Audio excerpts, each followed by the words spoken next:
প্রশ্ন, বিজেপি বলছে উত্তরবঙ্গে এইমস হবে, আপনারা কি বলবেন?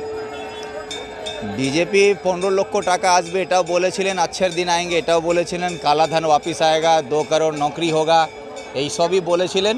পরে জানা গেল এগুলো হচ্ছে চুনাবি জুমলা। ভারতবর্ষে কোনো রাজ্যেই দুটো এইমস নেই। প্রধানমন্ত্রী যদি এই কথা বলেন কি এইমস হবে, এটা উনি হয়তো মূর্খের যুগে বাস করছেন বা বাংলাবাসীকে মূর্খ ভেবেছেন। দাদা, আপনাদের ইশতেহার কি রয়েছে, কিছুটা জানালে ভালো হতো। আমাদের ইশতেহার পরিষ্কার আছে।